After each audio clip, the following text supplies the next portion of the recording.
It's Writing Badass Women, the challenge, with your moderator, Walter John Williams. Hi there, I'm Walter John Williams, and I write women, and I hope I write badass women. But I thought I would start with talking about an important badass woman in my life, who I think qualifies in just about every respect. And this is my mother. My mother was born during the First World War. She grew up in poverty in northern Minnesota. Her father died when she was young. She grew up in a cult and managed to escape this cult with the help of her older siblings. She attended the proverbial country one-room school, which only went through the 8th grade. And there was no high school in her district. And somehow after graduating from 8th grade, she managed to find a program that allowed her to board with another family in a nearby high school and attend high school. She worked pretty much the same deal with college. She worked as a domestic servant to work her way through college. Let's see, I mentioned she escaped her cult. She became a school teacher because that was the big positive role model for women in those days. And so she worked teaching at many 1- and 2-room schools back in northern Minnesota. Married my dad after he came back from the Second World War. And most school teachers were not allowed to be married at that time. This was it really does sound like another world, doesn't it? But if you were a school teacher and you got married, you were expected to leave your job. But northern Minnesota was so hard up for school teachers that she was allowed to be married and remain a school teacher until she got pregnant with me, at which point she had to quit. Again, another world. I don't know, what was so bad about school teachers having children, but it wasn't allowed.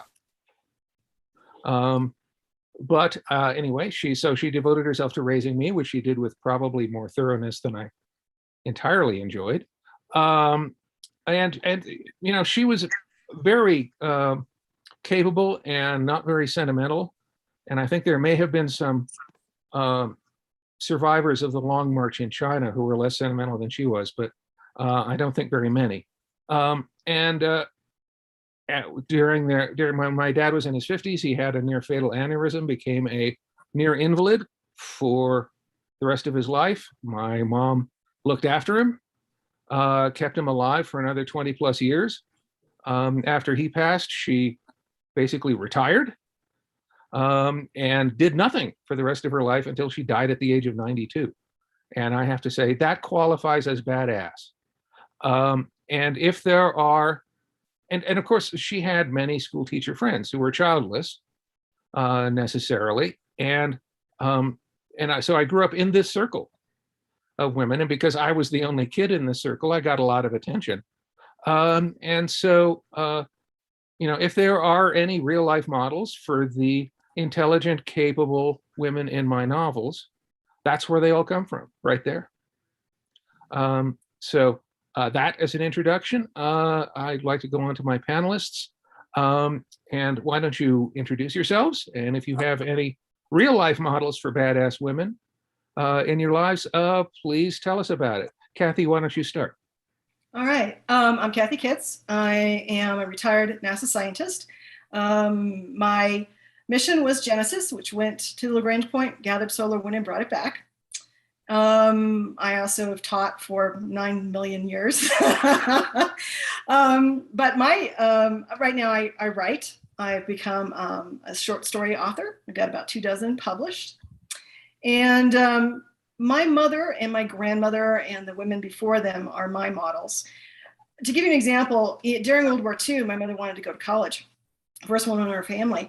But in order to get in, she had to receive a letter. I still have this letter that says, you have to give up your spot when the men come back, because she was not allowed to be at the university if she was taking a man's place. Well, obviously the men didn't come back. Many of them died. And so she actually had time, and the war lasted. She actually had enough time to graduate before the end of it. But she had a physics professor. She was into science. She ended up getting a degree in English, and this is why. She wanted to be a chemist, and she had a physics professor who said, you have sex with me or I'll flunk you. So she transferred universities.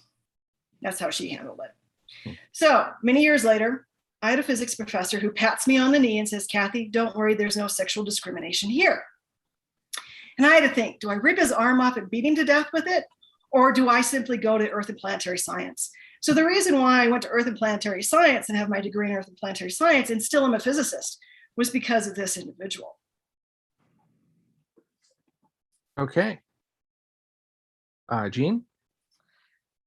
Hi, I'm Jeanne Stein, and I guess the women role models that I have used for my books are kind of a compilation of a lot of women that I've known in my life. My mother was a stay-at-home mom. I was born, of course, right after I was baby born right after World War II ended. So I guess I have to say that I admire the grit of the women that came before us. I feel like I have been very lucky. I've never personally felt discrimination. I've never personally been told I can't do something that I want to do. So I feel lucky in that respect. And I have a great deal of admiration for the women that have come before that were the trailblazers to give me the freedom that I've enjoyed in my life.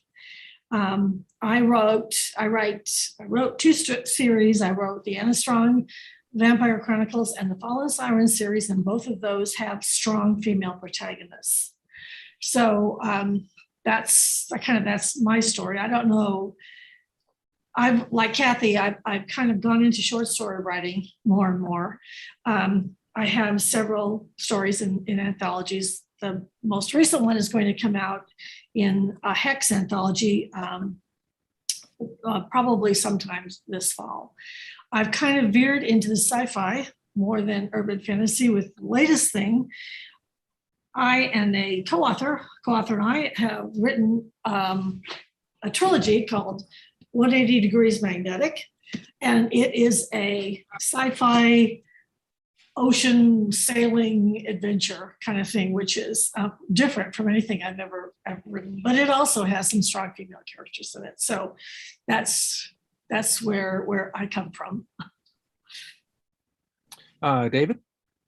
Well, my name's David Lee Summers, and right now I am calling in from Flagstaff, Arizona, where I am bringing one of my inspirations to their second year of school. I am the dad of one badass woman who is now a software engineer in Kansas City, and also a dad of a badass agender person who has just finished a summer as a NASA intern and is now on to their second year at Northern Arizona University as an astronomy major. And both of them have been strong inspirations in my life, watching them grow and develop and explore things that just constantly amaze me. They get a lot of, I think, their courage and strength from their mom, who has put up with me for more years than I'm allowed to say on a recorded video. But we are, Kumi basically has a math degree from New Mexico Tech, and also has kept many businesses going in the greater Las Cruces area. And as far as I also look back to my mom as a role model. She grew up through her teenage years and later teenage years were in the early years of World War II. She grew up in New Mexico, ended up spending some time in the war years, moving out to Los Angeles with her cousins, and ended up actually living just down the road from, sadly, the victim of the Black Dahlia murders. And so that was actually a sort of big watched thing in her life. But my dad passed away when I was 13 years old. So I was raised pretty exclusively by my mom during my teenage high school years. And and she ended up basically building a business. She spent her years raising me and my brothers pretty much as a full-time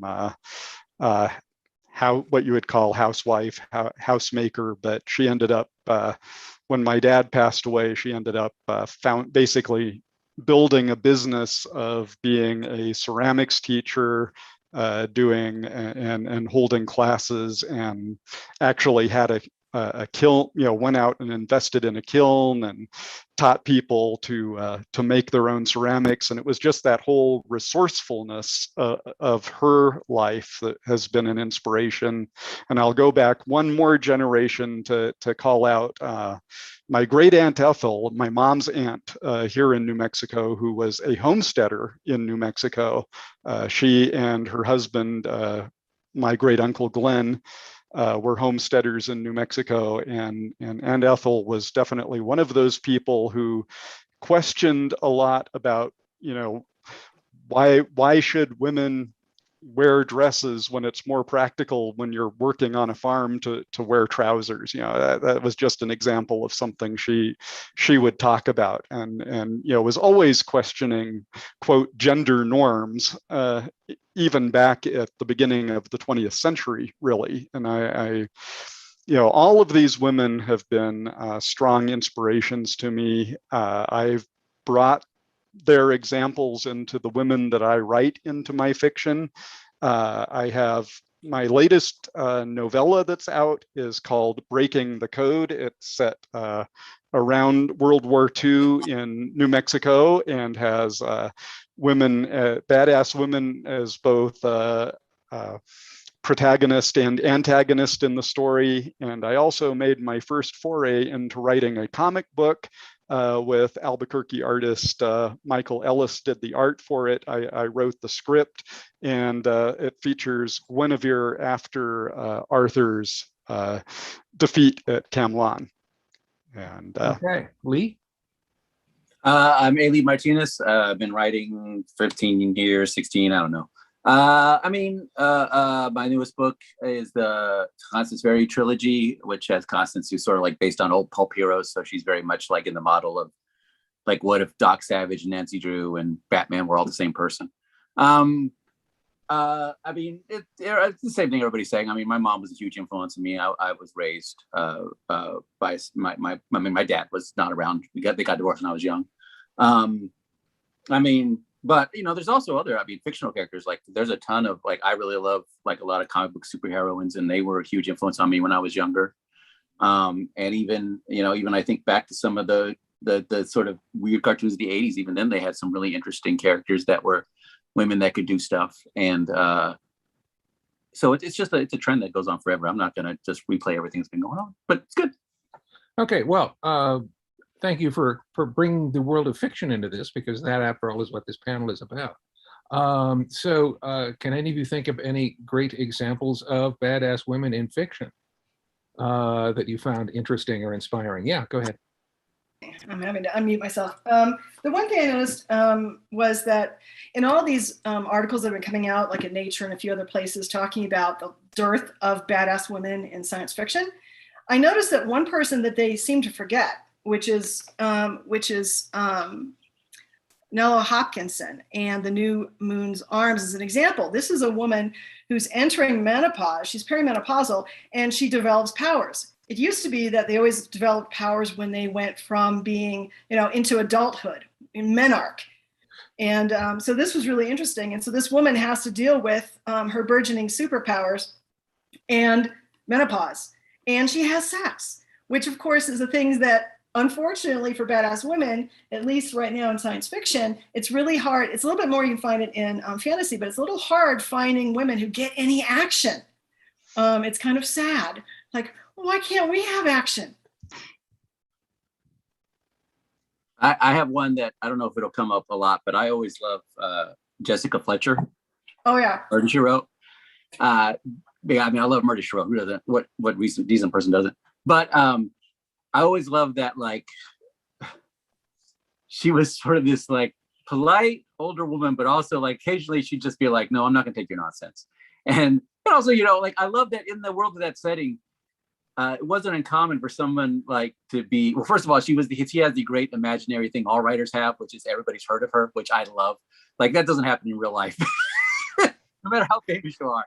But I also love that, like, you know, some episodes, yeah, the cops might be a little resistant, but other times they were like, wait, you solved a lot of murders. We'll listen to you. Let's talk about this. And it makes sense. Again, when you solve enough murders, you got a good track record. But I always think of that's a really good one, because I think sometimes when we talk about badass women, we think too much about like kicking ass.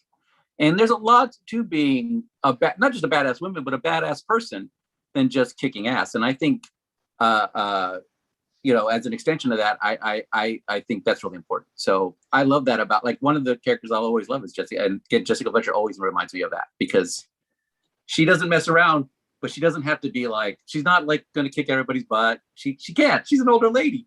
But she definitely is like, I'm going to solve this case. I'm not going to back down. You can't scare her. You know, and I love that about her. Like that too. On the other end of the spectrum, though, I think one of the and this is media, more television, although there were novels too. Joss Whedon's Buffy. I mean, to me, she was a great example of you know, of a female protagonist who was growing into her powers, but never lost her humanity. And I really like that. So she was a very great influence as far as writing my female characters. And one that comes to my mind, just because I've been reading the series, is L. Frank Baum's Oz series. I think Oz is, you know, we have Dorothy, who of course is really, you know, she's not the sort of kick-ass female protagonist as much as she's just no nonsense. And then you end up with, you know, the Betsy Bobbin and Trot, and you have actually one of the things that I realized in rereading the Oz books recently is you have one of the first examples of a transgender woman effectively, in that you have Ozma. It goes through an entire book basically as a boy until she realizes that she's the woman that she was meant to be, and then basically is transformed into the princess ruler of Oz. And I thought that was actually just, you know, I don't think that was part of Baum's mindset especially, but it's just really interesting that it's kind of there. I remember one of the early badass women that I encountered was Emma Peale on the Avengers, not the Marvel Avengers, but the British Avengers, you know, who was like this spandex clad superwoman. And I found her pretty awesome. But just getting historically, I think the first badass woman historically in science fiction was in a series of stories by Edmund Hamilton that came out in the 1920s. And his space opera, firstly, he was one of the two people who invented space opera, you know, along with Doc Smith. And his space opera was prototypical of Star Trek, in that he had a very multicultural, multi-species universe. And so his bridge crew had aliens on it.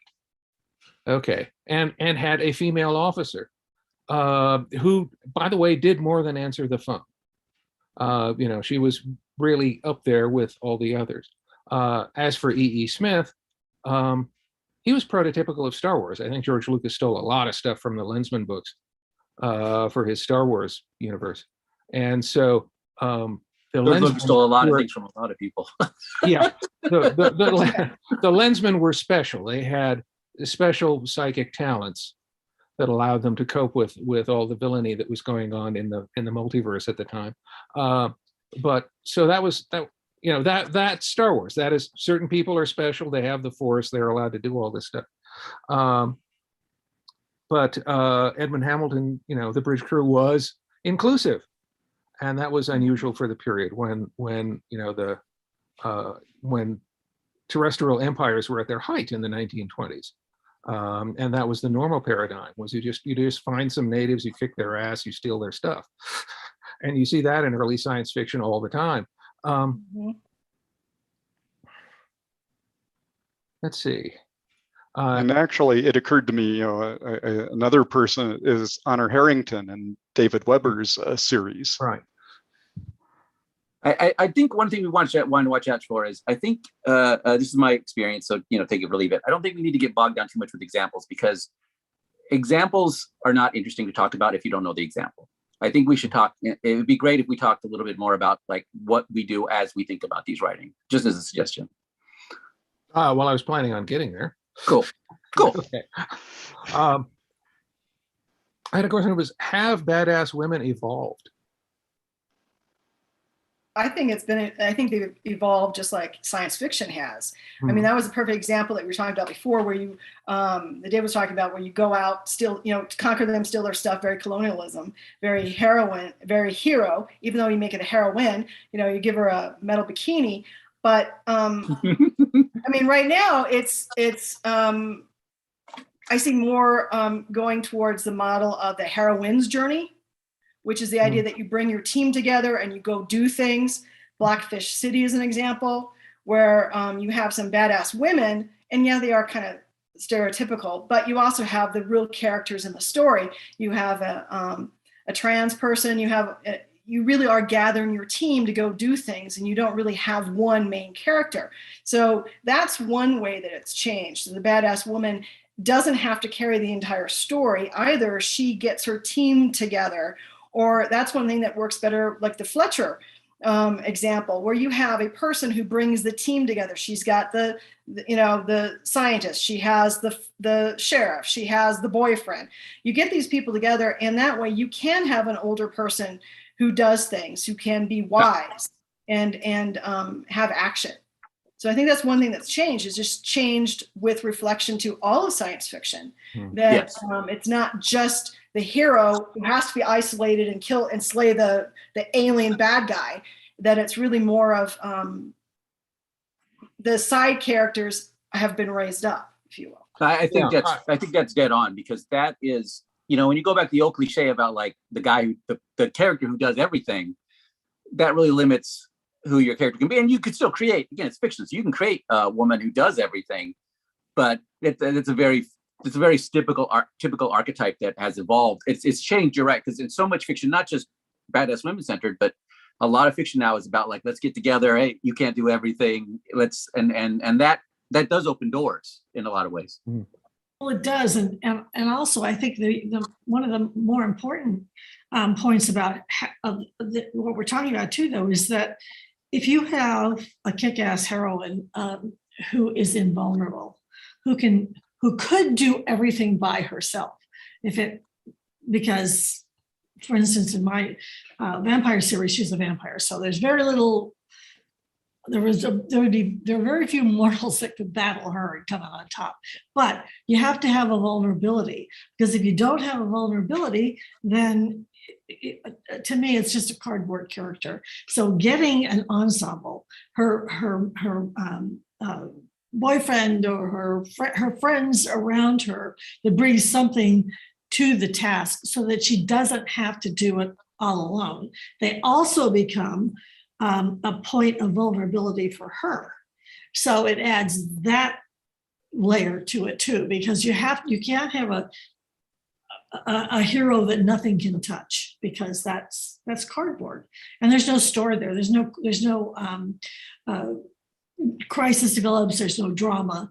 So I think the bringing the ensemble cast together works in two ways. It works as a reflection of the main character, and it works as a vulnerability for the main character. And I think science fiction as a whole has kind of evolved from more of a let's solve problems, solve a problem kind of story to a more getting into the character's head, getting into the character's emotions type of story, whether they're male or female. I think you are seeing the characters more as individual people and developing them and understanding who they are as people. And I think that's become more critical to writing science fiction than it once was. And I think that evolution has played a part in the character developments. Oh, definitely. Because when we talk about, like, especially when we think about the cliche of like female characters, what we're really talking about is the cliche of supporting characters. And for so long, because again, it's sort of like in the 80s when they kept killing the black cop partner, it's because they're going to kill somebody. It's not going to be the main character. So it's like part of women suffered so long, it was because they were the secondary characters and their job was to be the sort of baggage so that the character has something to get threatened or something to get in their way or the villain to take advantage of. Yeah. And I think we've evolved on that. And I think it's helped all secondary characters, but it's especially helped that women get to be more main characters, but also even when they're secondary characters, usually there's more writing than them just being it's sort of the evolution of like Lois Lane, where since she's been around so long, she went from sort of this sort of target to sort of this equal to this sort of other thing she does. And like, she's become such an interesting character. And it's you can see as she changed, as the society changed around her, and even the definition of John, that's just a woman, but a secondary character. Well, I think that is also part of the evolution of science fiction, because science fiction, in America anyway, started out in the pulps. And there was a certain way that pulp heroes had to be, and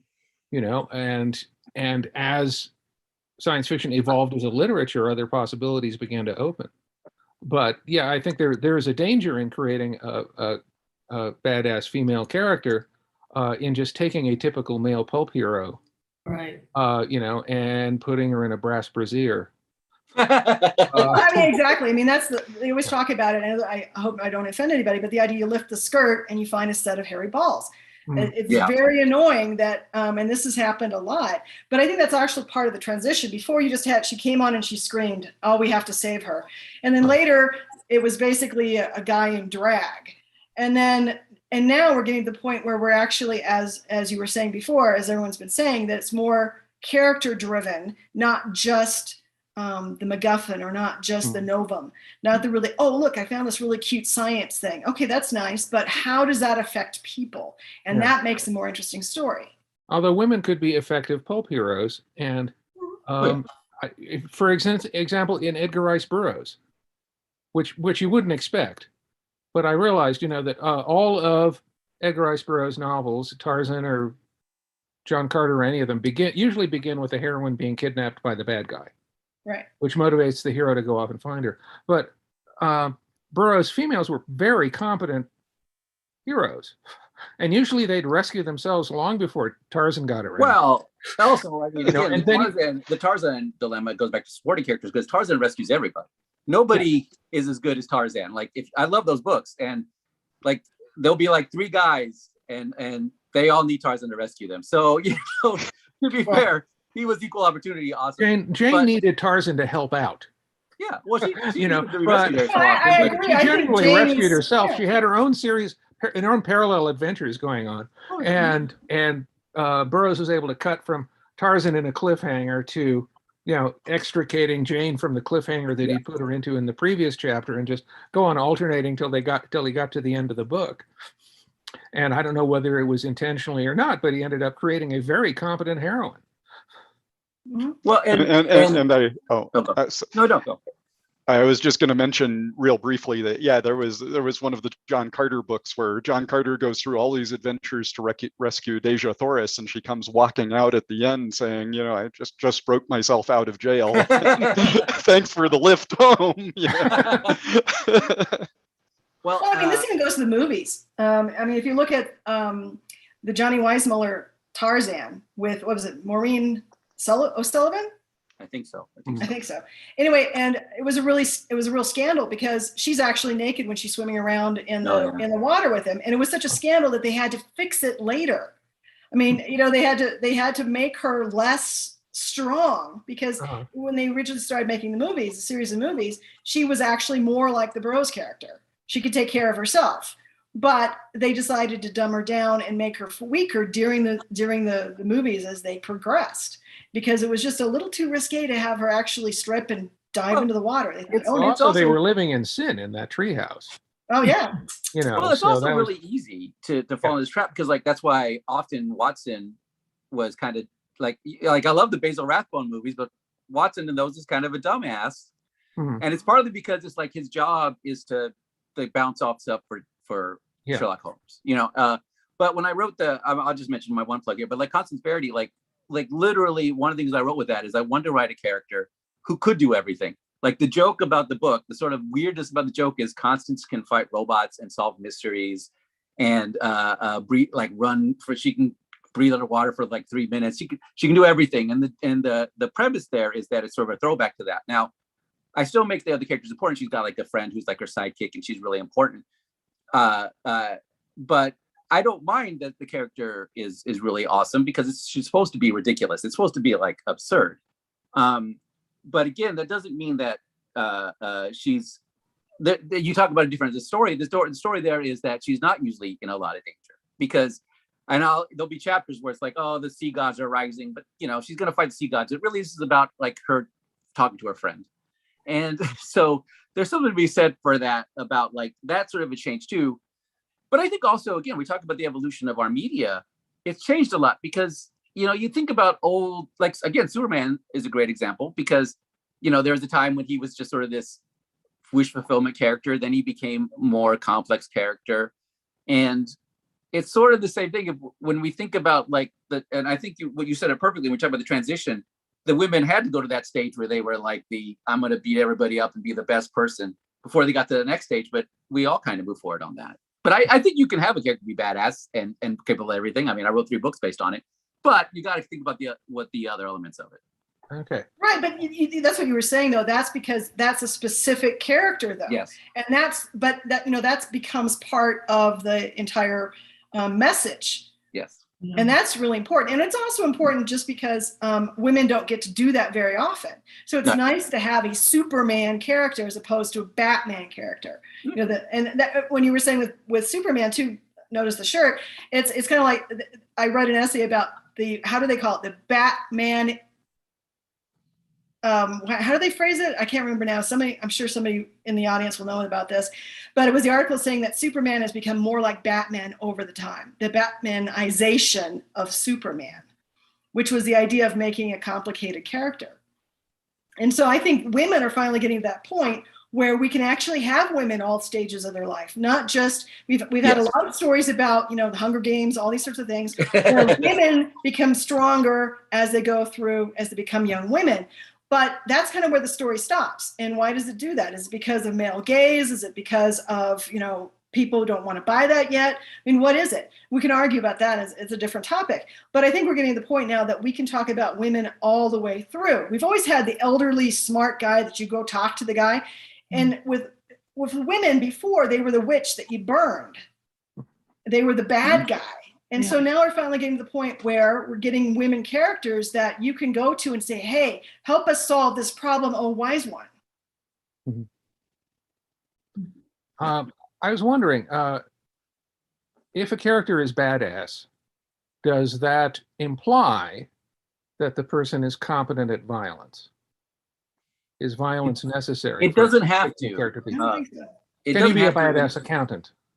Like my book, Too Many Curses, the heroine is a housekeeping kobold. She's like a little dog person.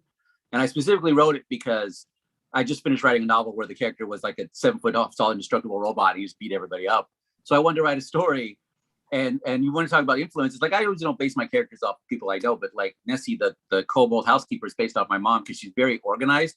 Like she's badass, but it's all about, she's really organized. She's very sensible and she's really good at dealing with people. And that's what makes her the perfect person for that story. But like, she can't beat you up. Everybody so in that she's story like can Marie beat her up. Kondo of the. Yes, yes, exactly. Yes, you predate that. Yeah. I was just watching. I That's a don't know if really good anybody's seen. example. No, go. Which makes me wonder: did Martha Stewart come from Krypton? That's a good point. Let's see. Can a character be too badass? They can become a character, sure. I mean, I think we actually kind of already talked about that with the lift the skirt and you find the set of hairy balls under there, or you put the bikini or whatever, the metal bikini on them. But I think that happens I think that's not just male or female, or even if you have an agender character like Murderbot or something like that. I think it's more in pulp versus. Sometimes you want pulp. Sometimes you want to have this completely ridiculous character because it's fun. And other times you want, meat with your potatoes. Well, you always run the risk of parody because pulp is, especially when you get to classic pulp, is not kind of a parody already in many ways, But like, I mean, the risk is like if somebody is like, does not feel, what is a real character? That's hard to say. But when something kind of feels like, they just feel like they're always a reference to pulp or to badassness. I think that's the thing is like you can have a character who can do everything. I mean, again, I think lots of classic characters stick around for that. And it's just when you run into that problem where it's like, I mean, I think you can write a story where the character catches bullet with their teeth, but you've got to have a good version of that. And after like 50 times, you're like, okay, this is no good anymore. It's almost like when you see the parodies where it's like somebody like shoots and he just grabs the knife. And it's like when Weird Al parodied Rambo. And, it was like only slightly more than Rambo. So, but I think as long as you approach it knowing what you're doing, I think that helps too. I think the only time it ever becomes a badass is when a parody is when it's unintentional. And that happens when somebody's trying way too hard. Mm-hmm. Yeah, I certainly have encountered those characters. Don't actually want to mention any titles. No. I was thinking of the Sinners List and like, I'll behave. Yeah. Well, we know the cliche, right? I mean, I was thinking about that where they're like, it's for so long it was like, oh, a badass female character. Oh, you just took like the hard drinking, hard fighting ex-military commando and gave him boobs. Or like, the character who's like, she's not just like typical women. She has all the problems with emotions and stuff, but she's really, and it's like, you're just kind of flipping and flopping. And that's kind of not the same thing. I think when you run into that, that's a real problem because like, again, in the Constant series, her boyfriend, Byron, he's the damsel in distress, like to the point that like he gets abducted. He's just like, oh, am I being abducted? And they're like, yeah. And he's like, okay, well, can I pack my stuff? It's just part of the job. He knows it. Because he knows, like, I can't do this. I can't fight off ninjas. I have to wait for Constance to come and save me with ninjas. But he's also a very supportive, like, character who really likes her, and they have a really strong bond. And it reminds me, you said that about Buffy. One of the things I always liked about that is like Xander. Xander is he would in the old days, he'd be the female character, except he wouldn't be useful in any situation, and he'd just be house rescuing. But I always remember, like, it was in like the 6th, 7th season where he's like, he's helping with home repairs. And he's just like, I think I'm the kind of guy you want around after zombies attack your house. And it's a great moment to me because it's like, yeah, that's why he's on the team. He's not going to kick everybody's ass. But he was the wisecracking sidekick. Yeah, but he was still more. He was still useful. And I recently, because it was pandemic and I was doing a lot of comfort viewing, I watched the first 5 seasons of Buffy because the last 2 seasons should be buried forever. But I find myself really annoyed by him. I go, oh, Xander's going to come on stage and make some obnoxious crack. I wish he'd just shut up. Jeanne, I feel like you've been ready to jump in at any point here. Are you? Oh, I'm. Have we been talking over you? No, that's all right. I think I agree with just about everything that everyone else is saying. So they beat me to it. So I'll just nod and say I agree. Well, your characters are kind of supportive of that, though. I think at this point you should put in a plug. Or I'm sorry. At this point, you should put in a plug for your own characters. Yeah. Oh well, again, I think there's a big distinction between badass and kick-ass, and I always wanted to make sure that my female characters were kick-ass and not badass, because they're not, just like everyone's already said, I didn't put a skirt on a male.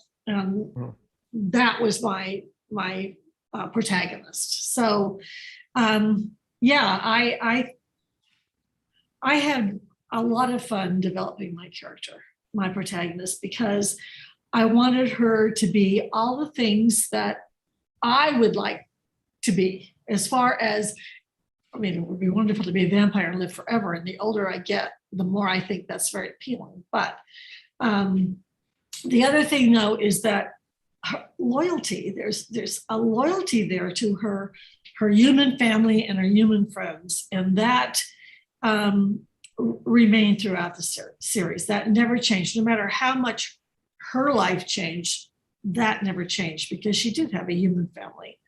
So, and she didn't always have to rely on the fact that she was pretty much invulnerable to any kind of a human attack. She tried to use her head to get out of situations as much as using her physical prowess. One of the main things I had trouble with is, because I had a vampire as a protagonist, I didn't want her to be the stereotypical, only could go out at night and was a predator. So I had to come up with a way not to make her a predator, which I came up with a solution. But it's just a hard line to walk when you don't want to make a cardboard character, and at the same time you want a super character. So it's really hard to balance those things. Well, and especially because it's I mean, the thing we haven't talked about yet is it's also, people are incredibly critical, especially certain people, of characters that would be perfectly acceptable with a male rapper. Sure. Like it's like the term Mary Sue, which started out as a legitimate complaint and then just became, anytime a character was female and good at something, every idiot would be like, she's a Mary Sue. And it's just like, you don't even understand what this concept is. It's just, it's like she already lives in a universe full of badass people, and then she's a badass, and you're like, well, that's the one I don't believe. Okay, that's the one you don't believe. I mean, I had a friend, and like again, I mentioned Shield because she's one of my favorite characters.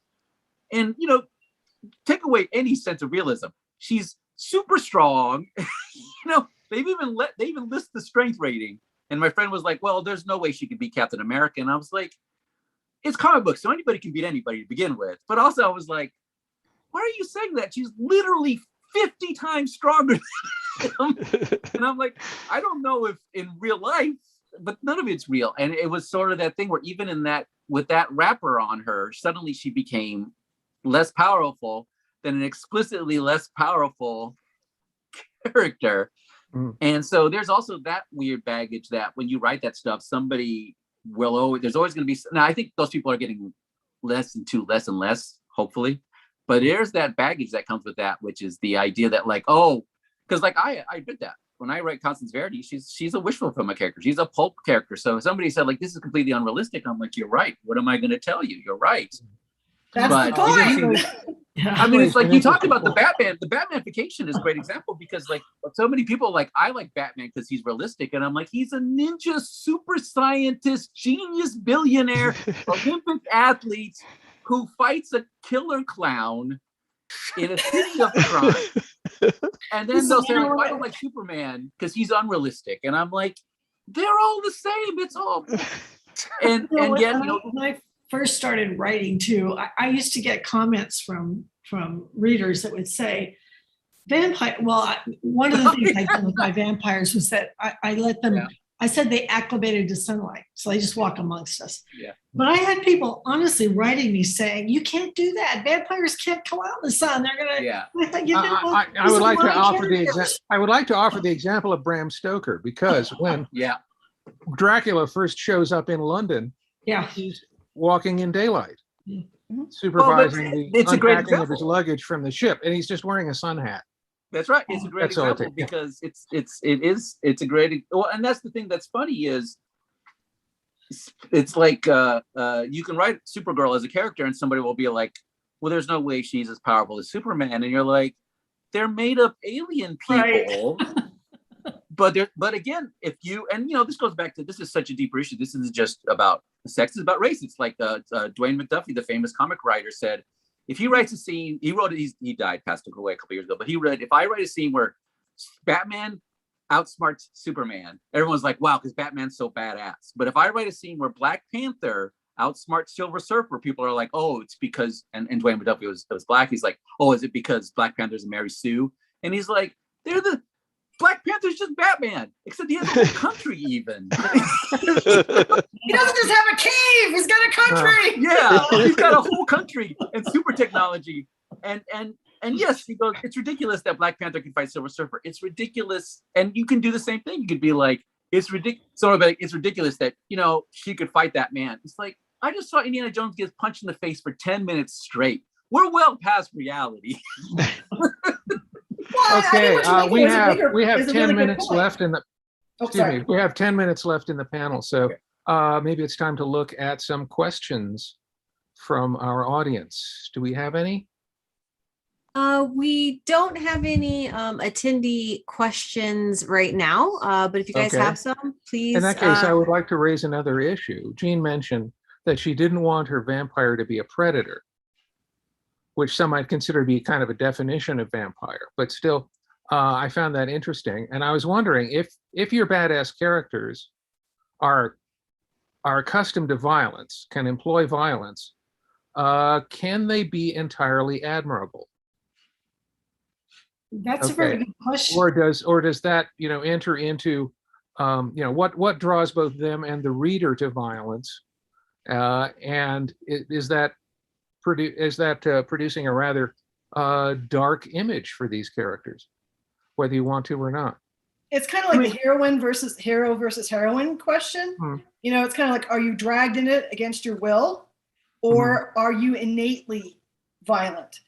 And so I think that's the question that Jeanne was answering. It's like, no, being a vampire doesn't mean you're innately a predator. You can be, or you can choose not to be, but it's a matter of choice. And so that's really the kind of heroine versus hero journey, which is, are you called to do something, or are you forced into it against your will?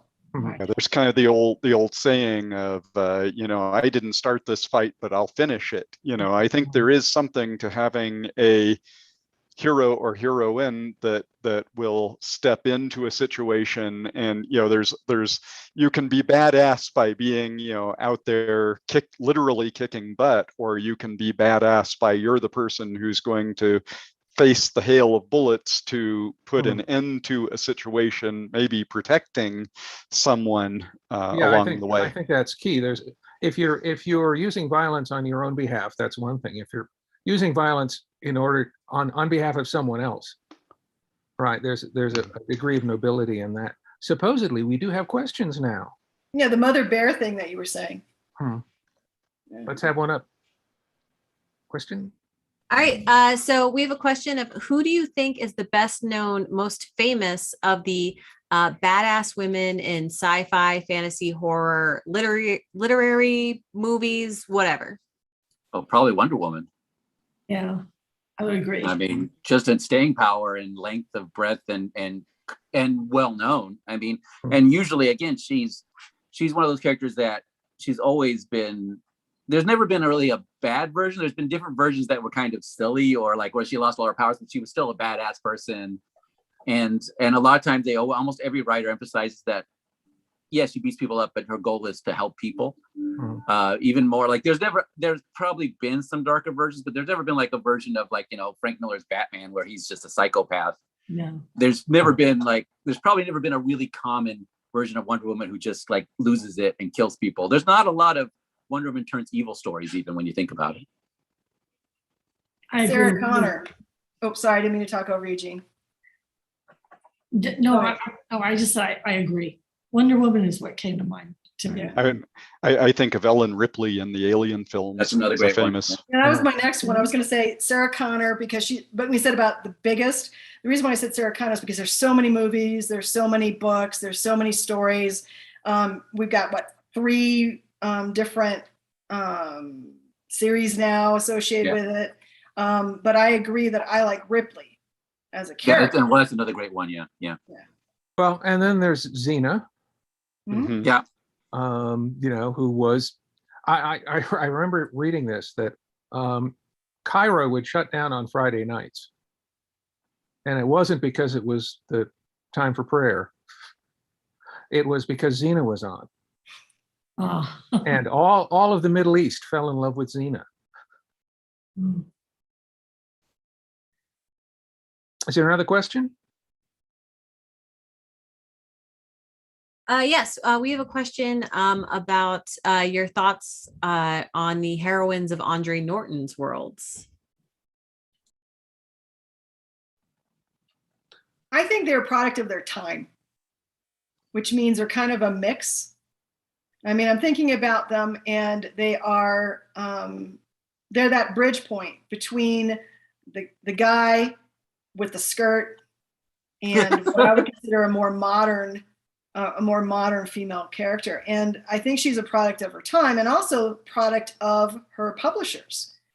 A lot of the stories that that Ursula K. Le Guin wrote a lot of them never got published because they just weren't quite ready. And I think Andre Norton also had to fit the market. I mean, I'm not, that's not meant to be any sort of disparaging remark. I love Andre Norton. I read her exclusively when I was in 7th and 8th grade, but at the same time, I think it's also a product of the time. Yeah, there's nothing wrong with that. No, I don't think that's a slight at all. I think you have to acknowledge, I mean, because I love Edgar Rice Burroughs, but like, you have to take that into account. These are like 100 years old stories. It'd be weird. Like, there are things that I am kind of going to turn my eye away from versus, and even acknowledge some of the good things that they have. So you have to accept that. I mean, you don't have to, but you. Well, it's like reading Baum. You run into these even though he's got really wonderful, almost ahead of his time gender issues, he has really overtly racist stuff in those books that you really have to just kind of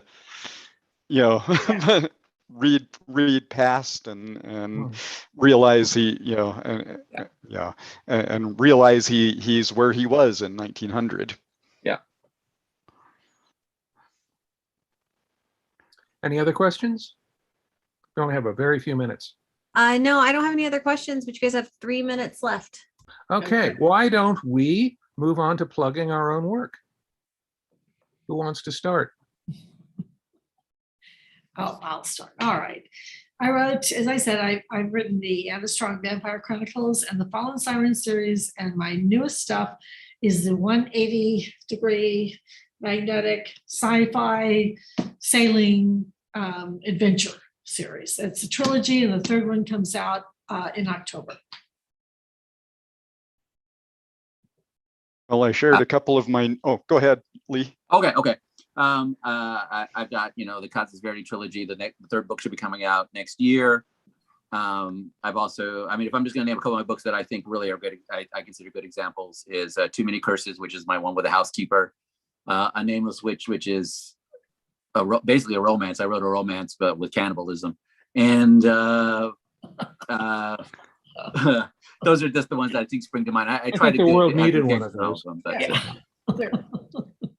Let's see. Well, you can see a giant billboard for some of my work behind me here, which begins with the Praxis. If I can get this up there. There we go. Hello. Yeah, you have to put it in front of your face. Series that begins with the Praxis. Maybe I can put it under my chin. That usually works. There it is, we go. And it really does have a very dark but very badass heroine that runs through the entire series. And let's see. Oh, and The Best of Walter John Williams, just out from Subterranean Press. Ah, 200,000 words of my finest short fiction, or at any rate, all the finest short fiction that would fit into 200,000 word limit. I think I can edit another one of those without too much trouble. And the 30th anniversary edition of Hardwired, which is my best-selling work of all time, and also features a really dark, badass heroine. So there we go. And I think we may actually be out of time. We're counting down just a few. Well, we get a few seconds. Just for me, I'm almost exclusively short. So I've got stuff in Amazing. in Mad Scientist Journal. Ad Astra, James Gunn's Ad Astra just came out, and I've got 2 more coming out in anthologies. Okay. And I'll share a real quick new edition of my Vampires of the Scarlet Order with a beautiful cover by our artist guest of honor, Chaz Kemp. Woo! All Yeah. right. Okay, so I think we have come to an end, and I would like to thank Aldine and David Lee and just now everybody go home and kick some ass. Thank you. Thank you. Thank you.